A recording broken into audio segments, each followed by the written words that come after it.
I'm going to demonstrate how to make a wish doll. There are lots of different names for these. Some people talk about them in terms of African ancestor dolls or totem dolls. You might even refer to them as voodoo dolls, but there are lots of different names. In order to make these dolls, the types of supplies that you'll need are actually pretty few. You'll need a square piece of material, and it can be any kind of material, as small as 8 by 8 inches up to 12 by 12 inches. And it can be as colorful as you'd like it. And you might just use a scrap of material that you have at home. You'll need some yarn. You can either use one type of yarn or a variety of types of yarns of different textures and different sizes and different colors. But if you only have one type of yarn, that's also okay. You'll need a pair of scissors and some things to decorate or embellish with. Examples would be buttons that you might have on hand, and most people do have some buttons at home. You can use shells from the beach, like these cowrie shells. Here's a variety of beads that you can use. Here's actually a little hand-shaped charm. Here's a little spoon-shaped charm. So a variety of those things. Some of these ribbon flowers can be nice. These are little faces that were created out of clay from molds, and you can buy these little molds at Michael's, and you usually get 6 or 7 or even more little tiny faces in one mold. And either wire or a needle and thread to attach your beads or your buttons can be attached with either wire. There's a wire on this little one right here around the waist. Or threads. You'll also need a piece of paper and a pen for writing a message to place inside of the head. How you would begin is by just taking a sheet of paper, and on that sheet of paper writing a wish that you might have, or a dream, or a prayer, or an intention that you have for yourself, something that would be important to you and inspirational to you. You would write down on the piece of paper. And then once you do that, you're simply going to take the piece of paper and squeeze it into a ball. One of the things that I discovered too, though, is that people often make these and they forget what they wrote on their wishes. So some people think that that's just fine. Other people wish that they would have kept a copy of it. You might want to keep a copy of what you write. But then you'll take your piece of cloth, and it can be any type of cloth. A variety of different colors can be used. Whatever you have on hand can be used. You don't need to buy anything special for this. And fold that in half, and right in the center is where you're going to place the little ball, and that's going to form your little head. And you would just put your put that little head in there. And I already have one wrapped, and I've just wrapped the yarn a couple of times around to form that little head and then tie a knot. And the next thing that you'll do is spread the cloth out. You're going to take your scissors and cut some slits on both sides. Those basically form the arms. So where this was a whole piece of fabric, like this, you've now cut a little slit in on each side. So you've got a bottom and 3 appendages. And you're going to move the yarn to the edge of what will ultimately be the hand.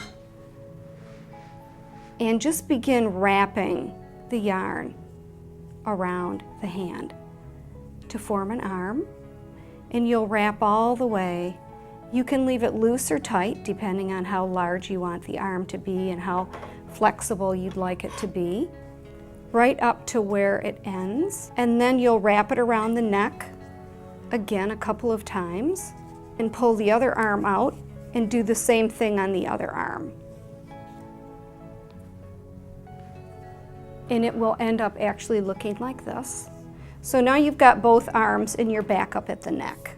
The next step that you'll do is you're going to form a waist. So you'll move down the doll a little bit, maybe an inch or so, depending on how big it is, and form a waist a few times. So just wrap that around a few times. And then you're going to do a crisscross across the chest. So you'll come up this way and around the back, and then up the front like this. So you've got a crisscross, and then you can fill in the torso, again by just wrapping. And you might need to crisscross once you get back up to the chest a couple of times to fill in all the holes.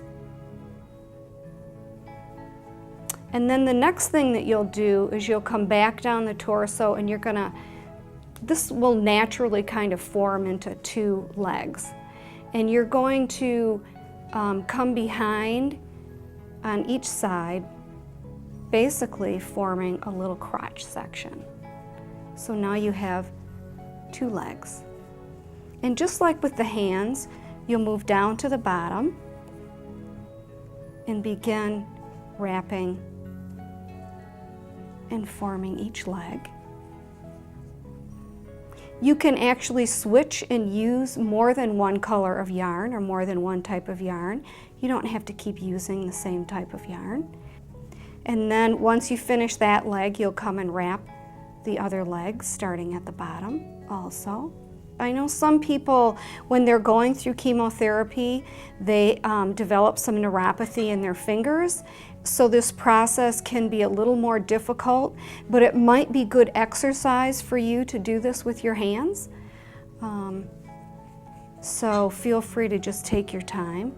And then I'm going to wrap around the body a couple more times, just filling in as many of the white spaces as I can. And then you'll just cut some yarn and find a little spot back here that you can pick up and loop that yarn through and tie a knot in it.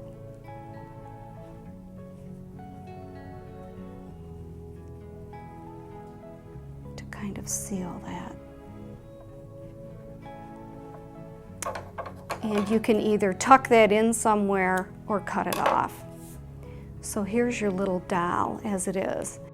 I always encourage people to give some thought to decoration and how they might want to decorate it, and if it has any impact on the message that they've written inside of the head. So as you think about what you said on your message and what your wishes or your dream or your prayer, how might the things that you have to decorate this doll fit with the theme that you've created with what you wrote on your piece of paper? You might wonder what it is that you can do with this once it's finished. And there are a variety of things that you can consider. For people who have spaces in their homes that they consider sacred or special, some people make these and keep them there in those special places. Some people give them as gifts to people that they love and care about, because the message that's inside of the head may be a message that they're sending out to someone else. They can be kept in places where you see them frequently as a reminder to you of whatever the message is inside of the head. And for some of you, that place might be on the kitchen windowsill where you spend a lot of time. So you can give some thought also to what you'd like to do with it once you've finished it.